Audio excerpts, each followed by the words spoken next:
تیری ہمت کیسے ہوئی کسی کی بہن کے ساتھ یوں کرنے کی؟ غیرت بیچ کائی ہے تو نے اپنی۔ ابتسام اس کے سر پر پہنچے ہی داڑا اور خان نے حیرت سے ابرو اٹھا کر اس کو دیکھا۔ کیا کہنا چاہ رہے ہو؟ آرام سے بیٹھ کر تحمل سے بات کرو۔ اور خان نے ہلکی آواز میں اس سے کہا۔ ابتسام کا غصہ قابو میں نہیں آیا تھا۔ کل رات سے وہ انگاروں پر لوٹ رہا تھا۔ اس کو یقین ہی نہیں آیا کہ اس کا دوست بچپن کا جگری یار اس حد تک آگے بڑھ جائے گا۔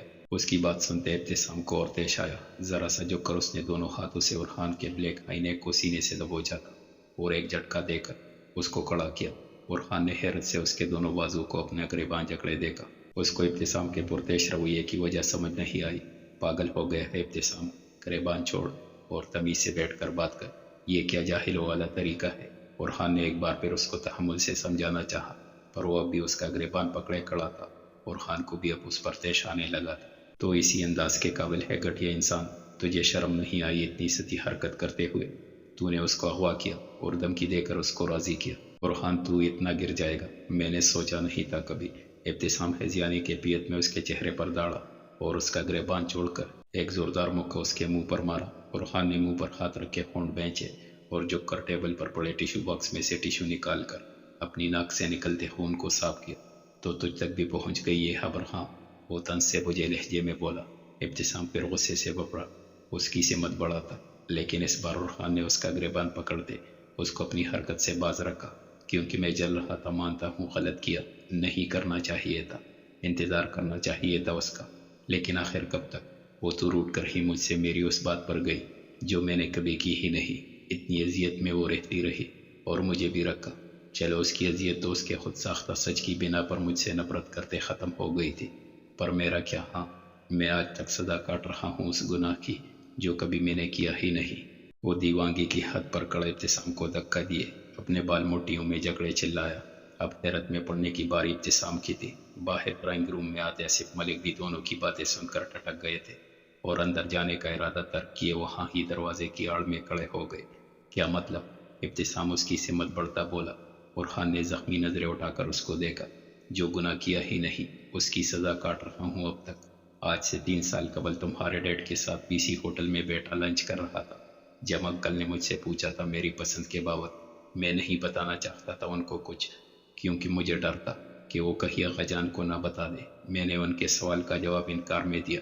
یہ بات وہاں ہی زرمینہ نے سن لی اور اس کو لگا کہ میں کھیل رہا ہوں اس کے ساتھ، اور اس دن ہی چھوڑ دیا تھا اس نے مجھے، بغیر میری بات سنے مجھے کچھ بتائے، اور آج تک مجھ سے وہ اس بات پر نفرت کرتی رہی جو میں نے کی ہی نہیں۔ روز جلتا ہوں اس کی نفرت حقارت بری نظروں سے میں۔ تجھے کیا پتا کیسا لگتا ہے اس شخص کی نفرت سہنا جسے ہم بے پناہ محبت کرتے ہو؟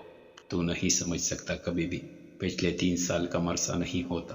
3 سال یعنی 1094 دن کے ہر گھنٹے میں اس اذیت سے گزرا ہوں کہ کہاں میری محبت میں کمی رہی ہے، کہاں میں غلط تھا کہ وہ مجھے ایک حرف آخر بھی بتائے بغیر چلی گئی۔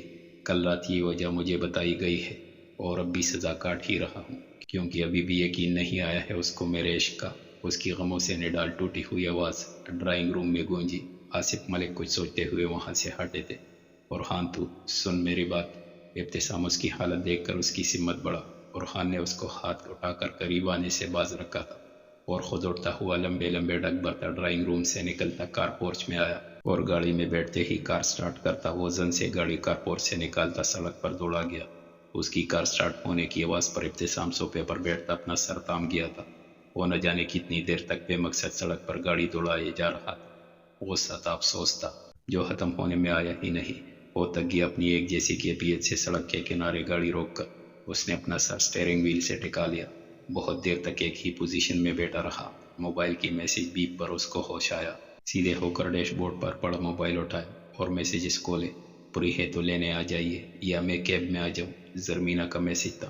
پڑھ کر تھوڑی حیرت تو ہوئی مگر جواب لکھنے لگا، wait I am coming. Message send کرنے کے بعد اس نے اپنی آنکھوں پر کالے سن گلاسز لگائے تھے تاکہ سرخ ہوتی آنکھوں کو اس سے چھپا سکے، اور گاڑی سٹارٹ کر کے اب اس کا رخ زرمینہ کی یونیورسٹی کی جانب تھا۔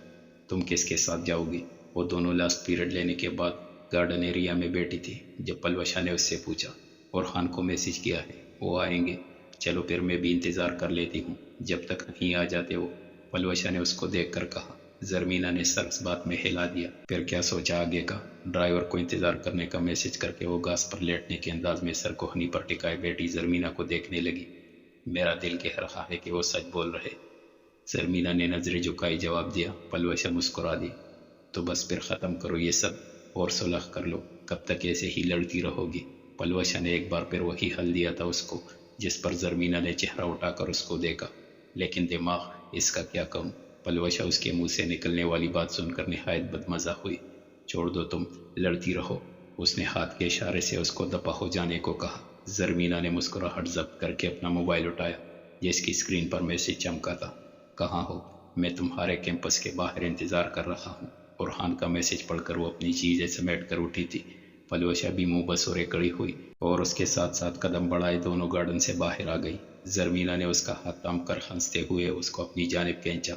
چل نہ کر لوں گی بات، تم تو نہ روٹو، میں معصوم آخر کس کس کو مناؤں؟ زرمینہ نے پلکیں پٹ پٹا کر اس کو دیکھا۔ پلوشہ نے ایک کوہنی اس کے بازو میں ماری۔ تم اور معصوم؟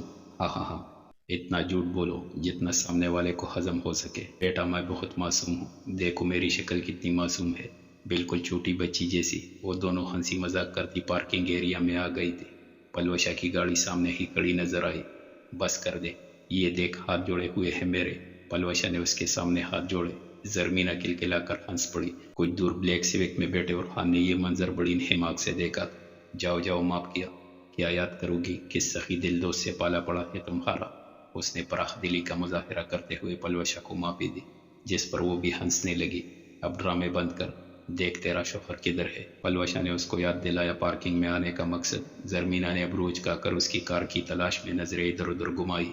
ارے ہاں، ہم تو گھر جانے کے لیے آئے تھے۔ زرمینہ نے ہلکا سا ہنس کر اپنی تلاش جاری رکھی، اورحان اس کی متلاشی نظروں کو دیکھ چکا تھا۔ گاڑی کا ہارن بجا کر اس نے زرمینہ کو اپنی طرف متوجہ کیا، جو اس نے ایک ہارن میں ہی دیکھ لیا۔ وہ رہے چلو، اللہ حافظ سڑی ہوئی لڑکی۔ زرمینہ اس کو بولتی ہنستے ہوئے تیزی سے آگے بڑھی، کیونکہ پلوشہ نے اپنے بیگ اس کو مارنے کے لیے نشان تان لیا تھا۔ وہ فوراً اورحان کی کار تک پہنچی اور دروازے کے لاک پر ہاتھ رکھا، جو فوراً ہی کھول دیا گیا۔ وہ اپنا بیگ اندر رکھتی خود بھی سیٹ پر بیٹھ گئی۔ اورحان نے ایک سرسری نظر اس پر ڈالی تھی۔ السلام علیکم، زرمینہ نے اس کو دیکھتے سلام کیا۔ اورحان کو اندر ہی اندر حیرت کا زوردار جھٹکا تو لگا تھا، پر اپنی کیفیت پر قابو پاتے اس نے زرمینہ کو مختصر جواب دیا، وعلیکم السلام۔ باری آواز کار میں گونجی۔ زرمینہ نے اس کو آنکھیں ترچھی کر کے دیکھا، جس کی کالی چمکدار آنکھیں سیاہ سن گلاسز کے پیچھے چھپی سڑک پر مرکوز تھی۔ لب سختی سے ایک دوسرے میں پیوست نظر آئے۔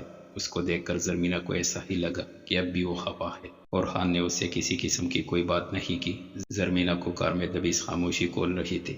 اس نے آگے بڑھ کر کار کے ٹیپ کا بلوٹوتھ آن کیا اور اپنا موبائل کار کے اسپیکر سے کنیکٹ کیا۔ اورحان نے سرسری طور پر نظریں سڑک سے ہٹا کر اس کی کارروائی کو جانچا تھا۔ زرمینہ نے موبائل کنیکٹ کرنے کے بعد اپنے فون کا والیوم تیز کیا۔ It's you, it's always you, if I'm ever gonna fall in love, I know it's gonna be you. It's you, it's always you. Met a lot of people, but nobody feels like you. So please don't break my heart, don't tear me apart. I know how it starts. Trust me, I have been broken before. Don't break me again, I am delicate. Please don't break my heart. Trust me, I have been broken before. کی خوبصورت آواز کار کی دبیز خاموشی کو توڑا تھا۔ زرمینہ کڑکی سے ٹیک لگائے باہر گزرتے مناظر کو سانگ کے بول انجوائے کرتے ہوئے دلچسپی سے دیکھنے لگی۔ اورحان نے نظریں موڑ کر اس کو دیکھا، جس کے چہرے پر ہلکی سی مسکان تھی۔ اس کا چہرہ دیکھ کر اورحان کو اپنے اندر سکون اترتا محسوس ہوا۔ وہ بھی گانے کے بولوں میں کھویا اس کو ہی دیکھ رہا تھا۔ سڑک پر توجہ قدرے کم ہو گئی۔ سائڈ سے گزرتی کار سے ان کی گاڑی کا تصادم ہوتے ہوتے بچی۔ بروقت اس نے بریک لگائے، ورنہ بہت شدید قسم کا ایکسیڈنٹ ہو جاتا۔ یا اللہ، کیا ہوا؟ زرمینہ اپنے دل پر ہاتھ رکھ کے سیدھی ہوئی۔ سانگ کی آواز بند کرتے اس نے گردن موڑ کر اورحان کو دیکھا، جو اسی کو دیکھ رہا تھا۔ آپ ٹھیک ہے؟ اس نے اورحان سے استفادہ کیا، جو یک تک اس کو دیکھ رہا تھا۔ اورحان، زرمینہ نے اسٹیئرنگ پر رکھ کے اس کے ہاتھ کو ہلایا، جو آگ کی مانند گرم تھی۔ اس کے یوں کرنے سے اورحان جیسے ہوش میں آیا، فوراً سیدھا ہو بیٹھا اور نظریں سڑک پر واپس مرکوز کر لی۔ اورحان، آپ کو تو بہت تیز بخار ہو رہا ہے۔ زرمینہ نے ذرا سا آگے ہو کر اس کے بال ماتھے سے ہٹاتے ہوئے جلتے ماتھے پر ہاتھ رکھا۔ اورحان سانس لینا بھول گیا، آنکھیں بند کیے۔ وہ اس کا لمس اپنے ماتھے پر محسوس کر رہا تھا۔ جل رہے ہیں آپ تو، مجھے ڈرائیو کرنے دے، اتنے بخار میں آپ گھوم پھر کیسے رہے ہیں؟ وہ سخت پریشان ہوتی اس سے بولی، اور خان نے اس کی باتیں نظر انداز کر کے کار سٹارٹ کی تھی۔ میں کچھ کہہ رہی ہوں ارحان، زرمینہ نے تیز آواز میں اس کو پکارا، اور خان اپنا سن گلاسز اتار کر ڈیش بورڈ پر پٹخنے کے انداز میں پھینکا اور اس کو دیکھا۔ خاموشی سے بیٹھی رہو، سر میں درد ہو رہا ہے میرے، اس کی ہلکی آنچ دیتی آواز اور لہو کے جیسے سرخ رنگ آنکھوں کو دیکھ کر زرمینہ تو نکلتی سیدھی ہو بیٹھی۔ اس نے دوبارہ ارحان کو مخاطب نہیں کیا تھا۔ پورا سفر خاموشی سے گزرا۔ گھر پہنچ کر ارحان نے مین گیٹ پر گاڑی روکی۔ جاؤ، ارحان نے بغیر اس کا چہرہ دیکھے دھیمی آواز میں کہا، مگر زرمینہ کار سے نہیں اتری۔ آپ بھی چلے؟ نہیں، میرا مطلب کہ اندر چلے، کچھ کھائیے پہلے، پھر میڈیسن لے کر جہاں جانا ہے چلے جائیے گا۔ زرمینہ نے گھبرا کر اس کا چہرہ دیکھتے کہا، جو جبڑے بینچے غصہ ضبط کر رہا تھا، میرے پاس ٹائم نہیں ہے ان خرافات کا، کار سے اترو فوراً، مجھے پولیس اسٹیشن جانا ہے، لیٹ ہو رہا ہوں۔ وہ بغیر اس کی جانب دیکھے سخت لہجے میں بولا۔ زرمینہ کو بھی اس بار غصہ آیا۔ میں بھی نہیں اتروں گی کار سے اس وقت تک جب تک آپ اندر جا کر دوائی نہیں لے لیتے، وہ سینے پر بازو باندھے قطعی لہجے میں بولی۔ اور خان نے مسکراہٹ ضبط کرتے اس کو خالصتاً بیوی والے روپ میں دیکھا اور اپنا ہاتھ کار کے کان پر رکھ دیا، جس کے سبب مین گیٹ اندر سے کھلا تھا۔ وہ کار اندر پورچ میں لے آیا اور باہر اترا۔ زرمینہ بھی اس کے پیچھے پیچھے اپنی بات مان لینے پر مسکرائی ہوئی اتری تھی اور اندر آ گئی، جہاں وہ اس کو اوپر جاتے ہوئے دیکھا۔ وہ اپنا بیگ لاؤنج کے صوفے پر پھینکتی بوا کے ساتھ کچن میں آ گئی۔ اس نے بوا کو دودھ گرم کرنے کو کہا اور خود وہ فریج سے بریڈ اور انڈے نکلتی جلدی سے سینڈوچ بنانے لگی۔ 10 منٹ میں وہ 2 سینڈوچ اور گرم دودھ کا گلاس ٹرے میں سجائے کمرے کے دروازے پر کھڑی تھی۔ ایک ہاتھ سے ٹرے تھامے دوسرے ہاتھ سے اس نے لاک کھولا اور کمرے میں داخل ہو گئی۔ اور خان اس کو کوچ پر ہی بیٹھا نظر آیا، دونوں بازو سیدھے کوچ کی پشت پر پھیلے ہوئے تھے اور سر سیدھا رکھے وہ چھت کو گور رہا تھا۔ زرمینہ نے اس پر سرسری نظر ڈالی اور ٹرے ٹیبل پر اس کے سامنے رکھی۔ اور خان، یہ لیجیے۔ زرمینہ کی آواز پر وہ چونک کر سیدھا ہو بیٹھا اور اس کے سامنے اپنی چوڑی ہتھیلی پہ لائی۔ زرمینہ نے 2 گولیاں اس کی ہتھیلی پر رکھی، جن کو فوراً منہ میں ڈالتے گرم دودھ کا گلاس ایک سانس میں پی گیا۔ دودھ کا خالی گلاس واپس ٹیبل پر رکھتے وہ کھڑا ہوا تھا۔ یہ سینڈوچ کون کھائے گا؟ زرمینہ نے غصے سے ویسے ہی پڑے سینڈوچز کو دیکھا جن کو اس نے چھوا بھی نہیں تھا۔ وہ غصے سے نظریں اٹھا کر اس کو دیکھنے لگی جو ہاتھ میں گھڑی باندھ رہا تھا۔ اس سے پہلے وہ کچھ بولتا یا کمرے سے باہر نکلتا، زرمینہ اس کے ناک سے نکلتے خون کو دیکھ کر پریشانی سے اس کی طرف بڑھی۔ گرم دودھ کا گلاس ایک سانس میں پینے کے سبب شاید ابتسام کے دیے گئے زخم میں سے ایک بار پھر خون نکلنے لگا تھا۔ اور خان نے نظریں اٹھا کر حیرت سے خود سے قریب تر لڑکی زرمینہ کو دیکھا، جو آنکھوں میں پریشانی لیے اسی کو دیکھ رہی تھی۔ کیا ہوا؟ اس نے ابرو اچکا کر اس کو پوچھا۔ آپ کی ناک سے بلیڈنگ ہو رہی ہے، آپ کو پتہ نہیں چل رہا کیا؟ واپس بیٹھے یہاں، میں میڈیسن باکس لے کر آتی ہوں۔ اس نے ارحان کو تشویش سے دیکھتے ہوئے اس کا ہاتھ تھام کر واپس صوفے پر بیٹھایا اور خود وہ اندر ڈریسنگ روم کی جانب بڑھی تھی۔ 1 منٹ بعد وہ بھاری میڈیسن باکس اٹھائے ڈریسنگ روم سے باہر آئی اور باکس ٹیبل پر رکھا۔ آپ سر سیدھا رکھ کر اوپر دیکھے جیسے کچھ دیر پہلے بیٹھے تھے، میں بلڈ روکنے کی کوشش کرتی ہوں۔ وہ اس کی بات سنتا اس کے باکس پر جھکے سر کو دیکھتا، جیسے اس نے بتایا تھا ویسے ہی بیٹھ گیا۔ زرمینہ کاٹن گاز پر ٹینچر ڈالتی صوفے پر ٹانگے اوپر کیے اس کے بالکل برابر بیٹھ گئی اور خان نے سر سیدھا کر کے اس کو دیکھنا چاہا تھا، مگر زرمینہ اس کا ارادہ بام گئی اور اس کے سینے پر ایک ہاتھ سے زور دیتے ہوئے اس کو اٹھنے سے باز رکھا۔ وہ ہلکے ہاتھ سے اس کی ناک سے نکلتا خون صاف کرنے لگی اور خان اس کے ہاتھوں کی نرمی محسوس کرتے آنکھیں موند گیا۔ درد تو نہیں ہو رہا نا؟ زرمینہ نے اس کو دیکھتے پوچھا اور خان نے ہلکے سے نبی میں سر ہلایا۔ زرمینہ نے اس کی بات سنتے صاف کاٹن اینٹی سیپٹک میں ڈبو کر اس کی ناک پر ہلکے ہلکے لگانا شروع کیا تاکہ دوبارہ خون نہ نکلے اور کوئی انفیکشن بھی نہ ہو۔ وہ اس کے چہرے پر جھکی مہارت سے اپنا کام کر رہی تھی اور خان کو اس کی نرم گرم سانسیں اس کے چہرے پر پڑتی بے خود کرنے لگی۔ زرمینہ نے اٹھ کر گیلی کاٹن ڈسٹ بن میں پھینکی اور آنکھیں بند کیے بیٹھے اور خان کو دیکھا۔ وہ مسکراتی ہوئی اس کے برابر ہی بیٹھ گئی۔ وہ اس کے نزدیک بیٹھے اس کو دیکھتی رہی۔ فراخ سفید پیشانی پر سیاہ گھنے بکھرے بال، لمبی مڑی ہوئی کالی پلکیں، گوری رنگت اور اس کی وجاہت میں 4 چاند لگانے والی اس کی سیاہ ہلکی داڑھی۔ وہ قریب بیٹھی یک تک اپنے شوہر کو مسکراتی نظروں سے دیکھ رہی تھی۔ کتنا پیارا تھا وہ، اور صرف اس کا ہی۔ وہ دل ہی دل میں خود پر رشک کرنے لگی۔ اسی لمحے اور خان اپنے ماتھے پر آئے بال پیچھے دھکیلتا سیدھا ہو کر بیٹھا۔ زرمینہ اس کے یوں اچانک جاگنے پر بوکھلا کر اپنے اور اس کے درمیان فاصلہ بنا گئی اور خان نے حیرت سے گردن موڑے اس کو دیکھا اور جب اس کو بات سمجھ آئی تو مسرور سا مسکرایا تھا جیسے اس کا ڈمپل نمایاں ہوا۔ زرمینہ فوراً نظریں جھکا گئی اور اپنی جیب مٹانے کے لیے سوال کیا، یہ آپ کو چوٹ کیسے لگی؟ لڑائی؟ اس پر نظریں جمائے مختصر جواب آیا۔ زرمینہ نے نظریں اٹھا کر غصے سے اس کو دیکھا۔ آپ تکتے نہیں ہیں، لڑ لڑ کر ہر کسی کو مارتے رہتے ہیں، یا خود کا کرائے ہیں؟ سامنے والے کی تو ہڈی پسلی ایک کر دی ہوگی آپ نے۔ وہ غصے سے اس کو دیکھتی بولی، اور خان پرشوق نظروں سے اس کو دیکھ رہا تھا۔ کیا پوری بات کا جواب دے، وہ جھنجھلاتے ہوئے بولی۔ اندازہ ہی نہیں کر پا رہی تھی کہ سامنے بیٹھا شخص اس کے اس انداز پر بہکتا جا رہا ہے۔ ابتسام نے مارا ہے، وہ خمار سے بوجھل ہوتی آواز میں بولا۔ زرمینہ اس کی بات سن کر آنکھ کے پاڑے سیدھی ہوئی تھی۔ کیا؟ کیوں؟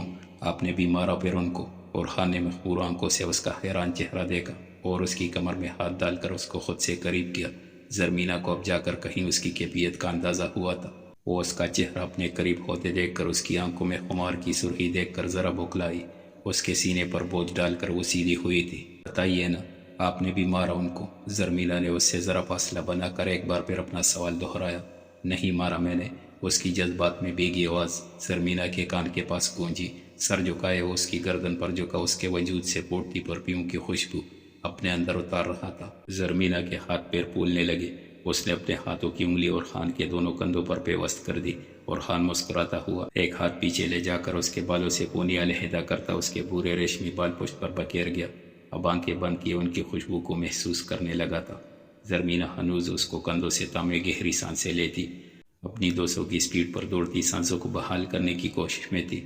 وہ اس کی قربت میں پگھلتی جا رہی تھی، مگر ایک بار پھر اس نے اورخان کو خود سے دور نہیں کیا۔ اورخان نے اس کے بال اس کے کان کے پیچھے اڑسا کر اپنے لب اس کی کان کے لو پر رکھے۔ زرمینہ اس کے دہکتے لمس سے اندر تک کانپ اٹھی۔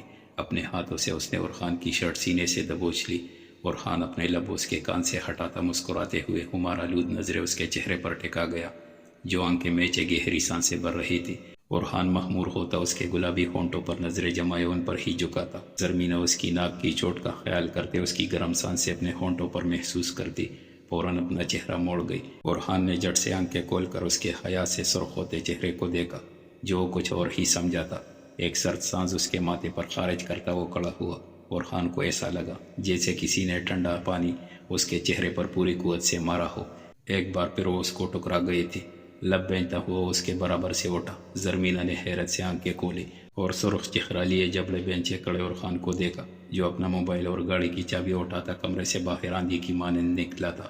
زرمینہ اس کو روکنا چاہتی تھی، اس کو بتانا چاہتی تھی کہ اس نے جان بوجھ کر نہیں بلکہ اس کے خاطر ہی منہ پھیرا تھا، مگر اس کو اپنے پیروں میں اتنی جان بچتی معلوم نہیں ہوئی کہ وہ اس کے پیچھے جائے۔ وہ اب تک ہولے ہولے اس کی قربت کے زیر اثر لرز رہی تھی۔ کوئی بات نہیں، میں رات میں ان کو خود بتا دوں گی، وہ ہلکی شرمیلی مسکان لبوں پر سجائے خود کلامی کرتے ہوئے بولی۔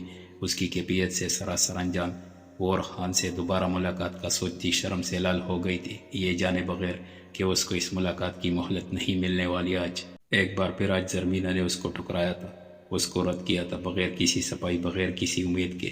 وہ اس کے سامنے صلح کا ہاتھ بڑھا گیا، مگر بدلے میں کیا ملا؟ رد کیے جانا، حقارت سے منہ پھیر لینا۔ وہ دیوانہ ہو رہا تھا، سر کا درد، بخار اور اوپر سے ایک بار پھر ٹکرائے جانے کا غم۔ وہ اندر ہی اندر جلنے لگا، قطرہ قطرہ بسم ہونے لگا اس کے وجود کا۔ اس کو سمجھ نہیں آیا کہ وہ کیا کرے، اس نہ نظر آنے والے آگ کو کیسے بجھائے۔ وہ اپنے تانے کی حدود میں داخل ہی ہوا تھا کہ اس کے اسٹیئرنگ پر جمے ہاتھ ڈگمگانے لگے۔ وہ فوراً بریک پر پیر رکھتا کار سڑک کے کنارے روک گیا۔ یہ قدرے سنسان جگہ تھی، جہاں بہت دیر سے اس کی گات لگائے بیٹھی 2 سیاہ گاڑیاں اس کی کار کے آگے پیچھے آ کر رکی تھی۔ اورخان نے نظریں اٹھا کر اپنی ونڈ سکرین سے سامنے نظر آتی سیاہ گاڑیوں کو دیکھا اور اپنی گن سیٹ سے توڑا وہ جھک کر پیچھے پینٹ میں اڑساتا وہ پولیس اسٹیشن کے ٹیلی فون پر اپنے موبائل سے بل دیتا دروازہ کھول کر باہر نکلا تھا۔ ہیلو ASP صاحب، کیسے ہو؟ سنا ہے تم نے شادی کر لی، ہماری بلبل کو لے کر اڑ گئے تم، ذرا بینک بھی نہیں لگنے دی ہمیں، کچھ تو بتا دیتے جانی۔ سامنے ڈرائیونگ سیٹ سے ریڈ ٹی شرٹ اور بلیک جینز میں گلے میں سلور چین ڈالے شہیر باہر نکلا۔ اورخان نے غصے سے انگارہ ہوتی آنکھوں سے اس کو دیکھا اور پراسرار طریقے سے مسکرایا۔ اس دن تجھے زندہ چھوڑ کر غلطی ہو گئی، یہی بتانے آیا ہے نا آج تو؟ چل خیر ہے، بہت زیادہ فرسٹریٹڈ ہوں، ابھی تجھ پر اپنی فرسٹریشن نکال لیتا ہوں۔ بہت صحیح وقت پر آیا ہے تو۔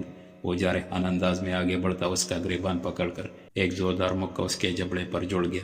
شہیر زمین پر گرا تھا۔ اس کے ساتھ آئے 7 افراد نے چلاتے ہوئے اورخان کو دبوچا۔ شہیر فوراً خون تھوکتا خباثت سے مسکراتا ہوا کھڑا ہوا اور اپنے بندوں کو اس سے دور ہونے کا اشارہ کیا۔ اس کے ایک ہاتھ کے اشارے پر لڑکے اپنی جگہ پر تم گئے، لیکن ان میں سے دو نے اور خان کو دائیں بائیں جانب سے بازو سے پکڑ لیا اور خان ان کے چہرے دیکھتا طنزیہ مسکرایا تھا۔ ہاں ہاں ہاں، ان بچوں کو اپنی حفاظت کے لیے لائے ہو تم؟ ہاں ہاں کیا یار، بائلڈ اپ یور گیم۔ اور خان تضحیک آمیز انداز میں ایک جھٹکے سے دونوں لڑکوں سے اپنے بازو چڑھاتا سیدھا کھڑا ہوا۔ شہیر نے اپنے آدمیوں کو پرسکون رہنے کا اشارہ کیا۔ وہ سامنے کھڑے شخص کو جانتے نہیں تھے، تبھی بے صبرے ہوئے جا رہے تھے، مگر شہیر دو دفعہ اس سے پڑ چکا تھا اور اس بار وہ اس ارادے سے بالکل نہیں آیا تھا، اس لیے اس نے چالاکی سے کام لیا۔ نہیں نہیں، ہمارے بھائی کو ابھی کچھ نہ کرنا، اصل میں خون بہت جلدی ابال مارتا ہے بھائی صاحب کا۔ نہیں جانی، آج تو میں تمہیں بتانے آیا ہوں کہ تم نے شہیر بخاری کو مار کر بہت بڑی غلطی کر دی ہے، جو پوری زندگی کیا بلکہ تو مر جائے گا آج۔ پھر وہ جو تیری آئٹم بیوی ہے نا، اس کو دوں گا تیرے حصے کی سزا روز رات۔ وہ اس سے آگے کچھ کہتا اور خان نے پلک جھپکنے سے بھی پہلے پیٹ میں سے گن نکال کر اس کے کندھے کا نشانہ لیتے ہوئے اس پر گولی چلائی۔ شہیر دل خراش چیخ کے ساتھ زمین بوس ہوا تھا۔ آئندہ اس کا ذکر تیری ناپاک زبان سے نکالنے کے قابل ہی نہیں چھوڑوں گا تجھے۔ اور خان اس کی پیٹ پر لات مارتا آگے بڑھا تھا۔ شہیر کے بندے آنکھ کے پاڑے اس کو دیکھنے لگے۔ انہیں قطعی امید نہیں تھی کہ اس شخص کے پاس گن بھی ہوگی اور وہ یوں شہیر پر گن چلا بھی دے گا۔ پکڑو اس حرامزادے کو، کڑے تماشا کیا دیکھ رہے ہو؟ جان سے بچ کر نہ جائے یہ آج یہاں سے، شہیر زمین پر تڑپتا ہوا چلایا تھا۔ اور خان نے آگے بڑھتے اس کے چہرے پر ٹوکا اور پیچھے سے آتے دونوں بندوں کے قدم اپنی جانب محسوس کرتے بروقت مڑ کر دونوں کا سر ایک دوسرے سے بری طرح ٹکرایا۔ وہ دونوں اپنا سر تامتے زمین بوس ہوئے تھے۔ پھر اور خان نے آگے بڑھ کر شہیر کو گاڑی میں ڈالتے دو آدمیوں کی کن پٹیوں پر اپنی گن کا بیٹ زوردار طریقے سے مارا۔ ان میں سے ایک اسی وقت درد کی شدید لہر نہ برداشت کرتے زمین بوس ہوا تھا، جبکہ دوسرا اپنی کن پیٹی سے ہلاتا مڑا اور تیز دار چاقو سے اور خان کے کندھے پر وار کیا۔ خون ابشار کی صورت اس کے کندھے سے نکلنے لگا، جس کا اس نے ذرا نوٹس لیے بغیر اس چاقو تامے لڑکے کے ہاتھ پر ایک زوردار کک مار کر وہ چاقو اس کے ہاتھ سے گرایا اور اس کی گردن دبوچ کر ایک مخصوص رگ دبائی، جس کی بنا پر وہ لڑکا ادھر ہی زمین پر گرا تھا۔ پیچھے سے حیرانی سے اس کو دیکھتے دو لڑکوں نے جب اس کا رخ اپنی جانب بڑھتے دیکھا تو تگ نگلا۔ ان کو تو کچھ پیسے دے کر یہاں ایک آدمی کو مارنے کے لیے بلایا گیا تھا۔ وہ معصوم کیا جانتے تھے کہ یہاں اپنی ہی جان کے لالے پڑ جائیں گے، اور خان سراپا جاہ و جلال بنا ہوا تھا۔